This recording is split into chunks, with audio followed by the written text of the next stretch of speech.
Support for this podcast comes from the Central Valley Journalism Collaborative, connecting communities with the resources, infrastructure, and networks to ensure a vibrant local free press. From KVPR in Fresno, this is Central Valley Daily. It's Wednesday, October 23rd. I'm Elizabeth Arkalian. Coming up, talking about domestic violence can make some people uncomfortable. A Central Valley nonprofit is not only working to raise awareness of the topic, but it's also offering support to those affected. A lot of times people think it's a married couples issue, and what we're finding is that it really no longer is a majority of married couples. It's dating or formerly dating. We'll learn more in just a few minutes, but first, today's headlines. A day after the Kern County District Attorney's Office searched Supervisor Leticia Perez's office, she was back at work yesterday. The DA's office, contacted by KVPR, did not disclose why it searched Perez's office on Monday. The Bakersfield Californian reports it may stem from public comments made by a local businessman. The speaker claimed a Democratic Party meeting took place on county property. Perez's chief of staff is the chairman of the Kern County Democratic Party. The Kern County Prosecutors Association said they had no prior knowledge about the investigation. They are backing Perez's challenger for supervisor. A pair of UC Merced professors are part of a new study on carbon emissions that was published last week. As KVPR's Rachel Livenall reports, it finds that the increase in forest fires has caused a surge in carbon dioxide. Over the last 2 decades, forest fires have driven a 60% increase in global carbon dioxide emissions. That's according to a study by 2 UC Merced faculty and a research team led by the University of East Anglia in England. The increase in emissions had a direct correlation with hot and dry weather typically seen during heat waves and droughts. Much of the world's carbon storage is found in forests. Researchers say that safeguarding larger, older trees, which are more resistant to fire, can help keep carbon emissions at bay. For KVPR News, I'm Rachel Livenall. The search for a new Fresno Unified Superintendent will pick back up again next year.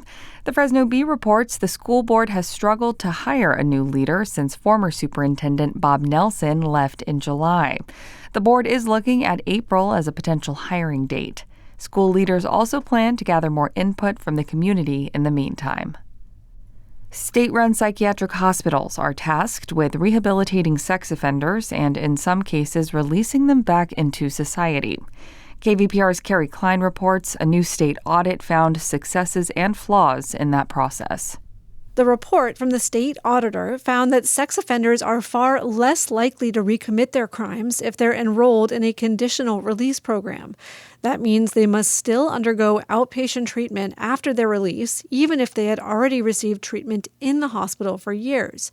The report also found that the state has difficulty finding housing for these patients in the community.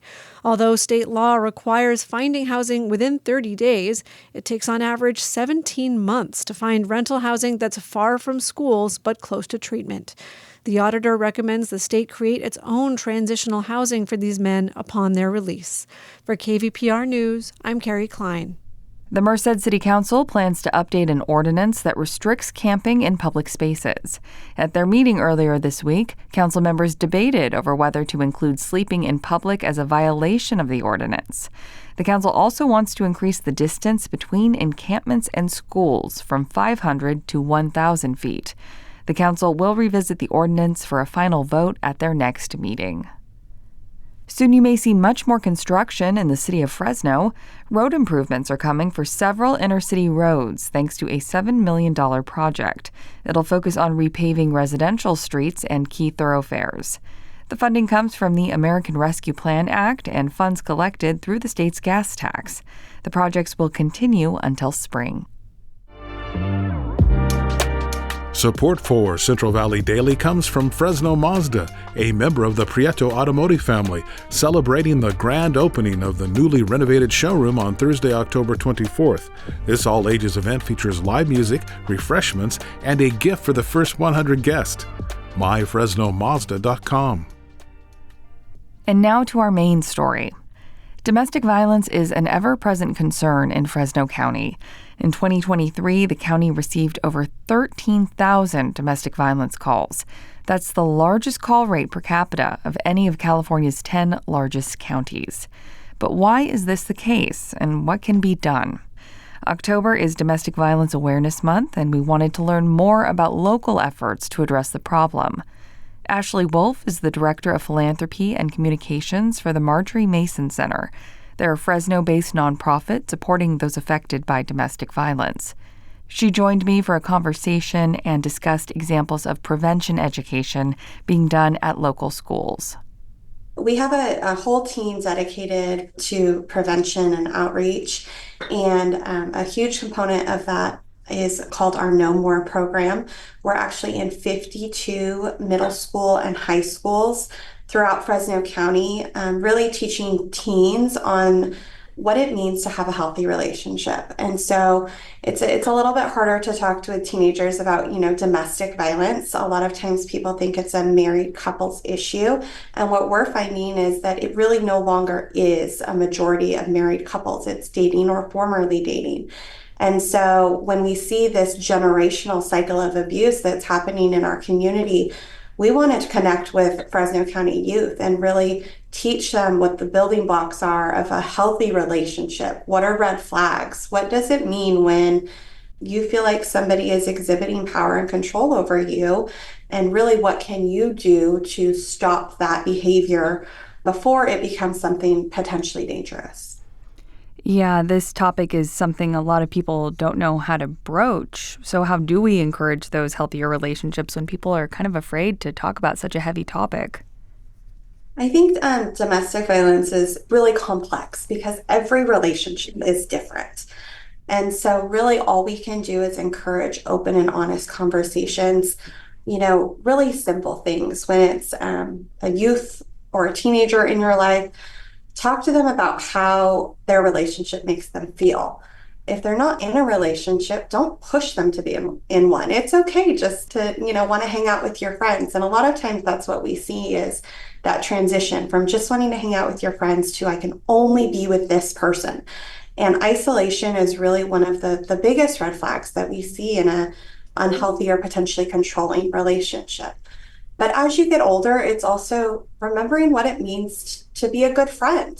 We live in a world with technology where a quick text can sometimes be okay, but it's okay to check in on your friends and say, how are you doing? And if something doesn't feel right, have that conversation, encourage them to talk to somebody else, potentially reach out to the Marjaree Mason Center confidential hotline, just to kind of break down what they might be going through and potentially, safety plan so that if you ever do feel unsafe, you know what steps you need to take to regain that safety. Is domestic violence limited to physical violence? No, domestic violence is not just limited to physical violence. So we see all types of abuse in relationships. We have emotional abuse, we have verbal abuse, we have financial abuse, sexual abuse. And really, when somebody is older and potentially married and somebody else has complete control over the financial resources of that household, it can become a very isolated situation, and it can become very unhealthy and very dangerous.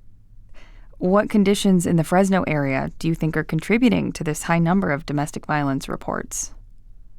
I get asked that question all the time, and really we don't know. We have high poverty.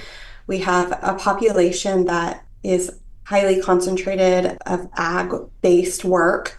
And when you're potentially moving here for that ag-based work, you might not be moving with family or with friends. And so you're already isolated.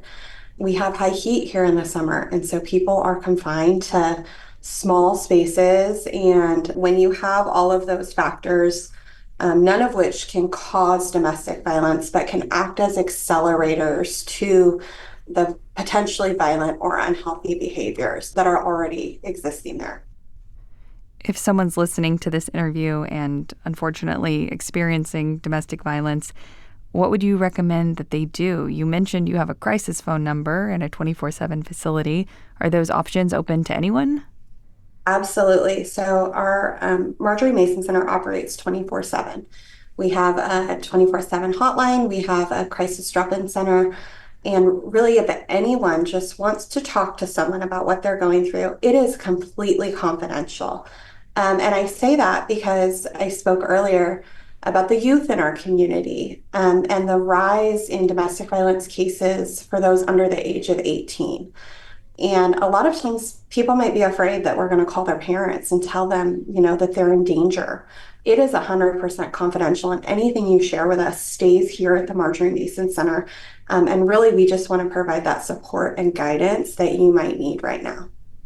That was my conversation with Ashley Wolf, who works for the Marjaree Mason Center. If you or someone you know is experiencing domestic violence and needs support, you can reach the center's 24/7 hotline at 559-233-HELP. And that does it for today's show. Thank you so much for listening. Today's episode was produced by Jonathan Linden and KVPR with support from the Central Valley Journalism Collaborative. I'm Elizabeth Arkalian. Find the latest local news anytime at kvpr.org.